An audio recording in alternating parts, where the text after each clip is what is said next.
So today is Sunday, December 31. It's New Year. For sure busy na dun sa Pinas na kasi yung family ko nag-message na. Busy daw sila. So ngayon is ulan. Kanina pa ako gising 4:30. So ngayon is 5 to 6 na. Maaga ako nagising talaga 4:30 kasi parang 8:30 or 9 kami natulog yung gabi. Gising na din si Dip kanina pa. So as usual, tayo ay magkakape. And pupunta din kami mamaya sa Asian shop. Mga 10. Kasi bibili ako ng pansit bihon. Gagamitin ko mamaya sa aking pansit for dinner. And siguro mag-adobo din ako. Kasi favorite siya ni Kira. And ewan ko kung ano yung makita ko doon. Tingin na lang ako kung ano yung pwede kong bilhin. Ang ulan sa labas. Kanina pa as in kanina pang midnight. Hangin, ulan. Kasi maulan talaga today. Kasi chinek ko yung weather update kahapon. Ulan at saka bukas. Doon na tayo doon sa sala. Kasi nandun pa sila sa kwarto. Nag-edit-edit lang muna ako ng video.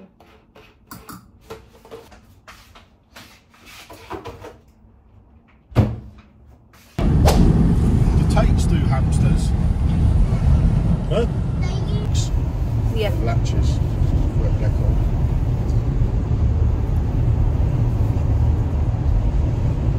I'll get a price and then. Getting for birthday, Bob? A hamster! What color? Grey. I like a grey. This was brown, I'm going straight for That's gonna be freezing. Get a better one in a minute. Yeah. a hamster. Just a hamster. Wait, look. Yeah.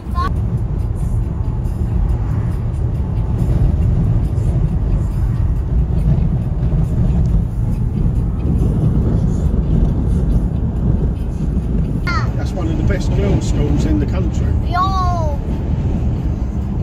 Lots of them live there as well, Kira. I'd rather have a private teacher. So nandito na kami ngayon sa Brighton. Hindi ko pala na inom yung aking kape. So naka-park na kami, nag-check lang si Dave just in case ba. Kailangan namin ng ticket. So iwan ko, maglalakad lang kami ng maybe 2 minutes, pupunta kami sa Asian shop. So anong oras na ba? I think 9:30 pa lang. Maaga kasi kaming nag-ready talaga. Maaga din kasi ako nagising. So yeah, okay na. Is it good? Oh good? Ito na kami sa Brighton. Maulan. Ulan guys. Oh see, ulan. Nilalamig ako. Yes, Bob. Where's the dragon fruit, Bob? Oh, look at that. Sayuti, Bob. Can you get one, please? Sayuti, just get one. Show it to Laila. Tomas. Oh, look at. Oh my God, it's 3:45 now. We're looking for Mang Tomas. Mang Tomas, so doon na lang kami sa kabila. We need a bay leaf, Dave. Tang juice. I'm sure you liked one of these. Mugo mugo. Yeah, well done. You want to get one? Snacks. Get it then. Go. Which one? Come on then. Which one? Which one? You don't like that one, Bob? No, I don't. No, it's not something you like.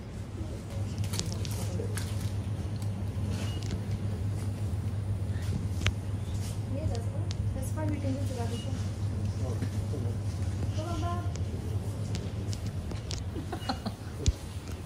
What are you doing? Hello. Really? You're a special one.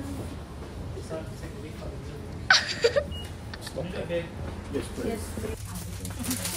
Wala silang bihon. You've not got it. Yeah, no. You've not made do with. No, it's different. Nandito ako ngayon sa isang shop. Marami silang Mang Tomas. 195 yung maliit and 295 yung malaki. Grabe na, ang mahal dito. Wala tayong magawa. Nandito tayo sa ibang bansa. See, Mang Tomas. So maybe isang Ewan ko. Maybe isang malaki lang. Meron silang Lego sardines. Ayan o. Naghanap ako ng bihon. Wala akong mahanap. Tanong na lang ako ba.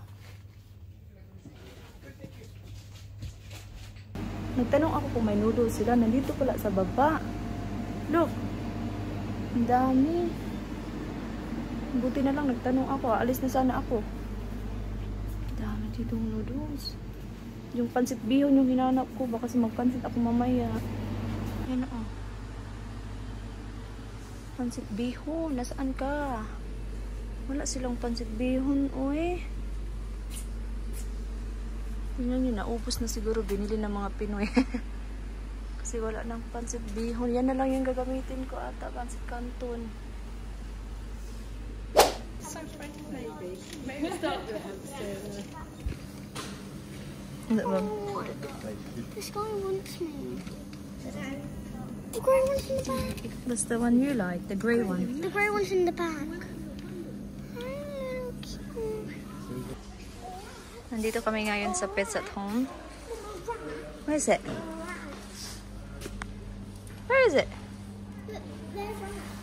Tingnan nyo yung mga guinea pig. And meron din dito sa kabila. Ah, they're so cute. Gusto kasi ni Kira magpabili ng ganyan pag birthday daw niya. Hamster. Kaya excited na siya. So, kami ay nandito na. Nakauwi na kami guys. As in 5 minutes ago lang. So, pakita ko sa inyo yung mga nabili namin. Hindi naman marami. Wala akong mahanap na pansit bihon. Kaya kumuha na lang ako ng iba. At least makapagpansit pa din ako. Pumunta kami dun sa Indian. Nung unang shop na pinuntahan namin. So, nakabili kami ng rice. Ewan ko kung magkano yung binayaran ni Dave. Tapos kumuha din ako ng pamintang dahon. Kasi kailangan kong mag-adobo mamaya. Kumuha na din ako ng suka. Kasi yung suka ay paubos na.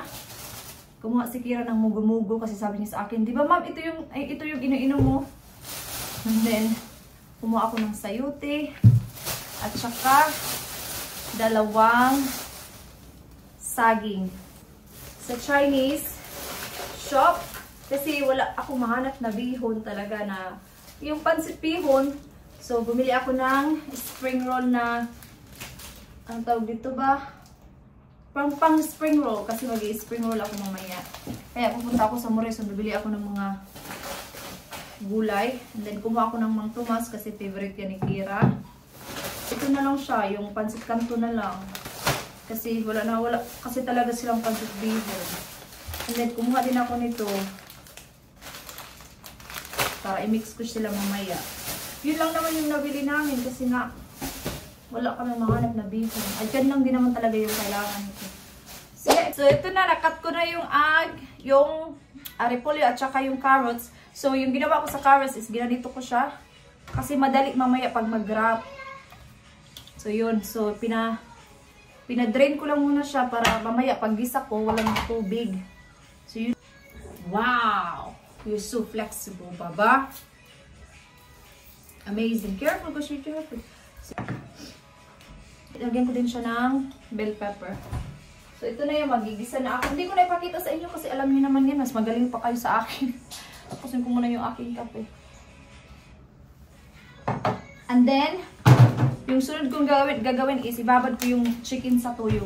Para mamaya mag-adobo na lang ako ba. So, yan na siya. Luto na yung gulay. Pinatay ko na din. Hayaan ko lang siyang tapos i-wrap ko na pag medyo naka-cool down na. Ito na siya. I-cut ko siya ng half. Kasi malaki. 30, ano siya? 30 sheets. Pero hindi ko to ubusin. Ay, marami na to. Tignan ko. Half muna. Tapos nag-ano na din ako ng itlog pang ano ko ba? Pang sealed. So, yung gagawin ko is i-cut ko siya ng pag-ganon. Ganon, di ba? Parang ganon nga. So, i-cut natin siya ganyan. Half. Kita. Alam niyo naman yung paggawa. Hindi niyo na kailangan makita. Pakita ko na lang sa inyo mamaya pag luto na talaga siya. Try ako ng isa. Hindi ko alam kung paano siya i-roll. Ganito naman ako dati. Kunti lang kasi. Hindi ko siya masyadong niluto talaga yung gulay kasi prito pa naman, diba? Of course, maghugas muna kayo ng kamay. Hugas ng kamay bago gumawa. Char. Cleanliness. Char. Ay, naano siya guys. Nasira siya. Nasira siya. Baka nga baka dalawang wrapper yung gamitin ko kasi nasira siya. Tingnan nyo. Nabutas. I-try ko nga muna. Mag-try nga muna ako ba. Ginamit ko dalawa. Ito na siya. Hindi pa rin siya perfect. Pero okay lang yan. Uy, maano na yan mamaya. Pag maluto na no. Kailangan talaga dalawa. Kulang yung isa lang. Parang manipis siya masyado. So, gagamitin ko dalawa na lang. Bakit na ano siya? Manipis siya masyado. Yes, Bob? Oh, you got your Lego. You done it all? Yeah, by myself. That's amazing. Please open the door. Daddy, can you open the door, please? Kunti na lang. Tapos nagluto ako. Tinry ko lang siya para tikman ni Dave. So, ngayon is magluluto ako ng adobo. Ay, parang nagkalat siya. So, wala dito si Kira at saka si Dave. Nandun sila sa aking in-laws kasi naghatid sila ng spring rolls. Binigyan ko sila ng 4. Dave, sila na lang yung magprito kasi baka bukas pa nila gustong kainin or something. Pero baka mamaya kasi siyempre mag-dinner sila. Ewan ko. But, bukas pupunta din naman kami doon. Pwede hindi lang lutuin yun bukas. Or magdala na lang din ako ng... Baka magluto din ako bukas ng... Tinry ko lang kasi kunti muna yung lutuin ko. Kasi magluluto nga ako. Baka bukas magluluto na naman ako ng spring roll. Yun yung dadalhin ko sa aking manager. Kasi gusto ko siyang bigyan, pati yung adobo. But yung lulutuin kong adobo ngayon is for tonight lang. So magluluto na naman ulit ako ng bago para dun sa aking manager. So, binabad ko lang siya sa Vegeta. Di ba sabi ko kanina, ibabad ko siya sa tuyo. Pero sa Vegeta na lang. Para hindi masyadong maalat. So, nagisa na ako ng sibuyas. Tapos, lutuin ko na yung adobo. Para mamaya, initin ko na lang. Tapos, last kong lutuin yung pansit. Kasi madali lang naman yung pansit, diba? Mas masarap yung pansit pag luto na tapos diretso kain. So, yun yung gagawin ko ngayon. Kung lulutuin kong adobo is chicken wings at saka breast. Kasi ayaw ko kasi yung adobo na laman. Parang wala siyang masyadong lasa. Iba kasi talaga pag may bones yung adobo. Like wings, thighs, or drumsticks, ganun. Yeah. Then yung isa, ito yung gagamitin ko sa aking pansit. Para meron namang manok. Tapos pagkatapos nito, mag-vacuum ako ng sahig. Kasi dapat kahapon ako maglilinis ng sahig. Kaso napagod ako. Kasi katatapos ko lang, may work ako kahapon, diba? So, at kahapon din pala, bago ako pumasok sa work, naglinis si Dave ng carpet. Parang naglinis siya ng carpet, nag-shampoo. Kasi diba nung isang araw, pumunta dito yung lalaki na nagkabit ng mga pintuan. Tapos gusto ko lang i-disinfect yung mga carpet. Kaya ginawa ni Dave kahapon bago ako pumasok sa work. Tapos pagbalik ko, dry na siya. Malaki sa pamintang dahon ay. Grabe naman. Sabi ako. I-insert ko dito yung handa ng family ko. Marami silang mga dessert. Insert ko yung picture. Kasi nag-send kanina yung kapatid ko na lalaki. Iba kasi talaga pag sa Pinas. Dito kasi sa ibang bansa, normal lang yung New Year. Magluluto na ako ng pansit. Tuwas na. Magpo 4:30 na. Si Kira na sa lula at lulo niya. Baka ihatid na yun mga 30 minutes. Nagluto na din ako ng rice. Iba kasi din talaga pag nagluto ba? Iba yung lasa. Kaysa sa bumili ka ng mga ready meals na sa shop. Kundi lang yung ipansit ko kasi kami lang naman 3 kakain.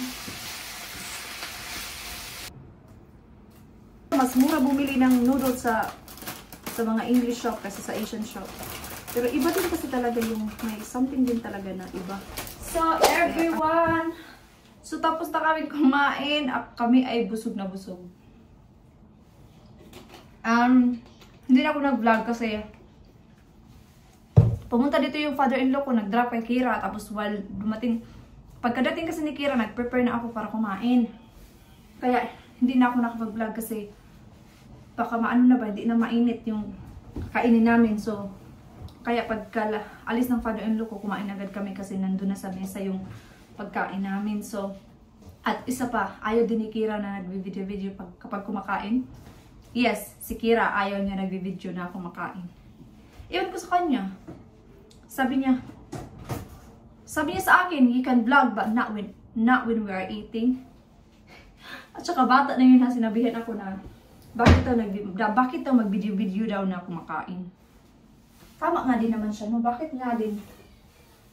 Kumbaga, hindi na kailangan i-video kapag kumakain.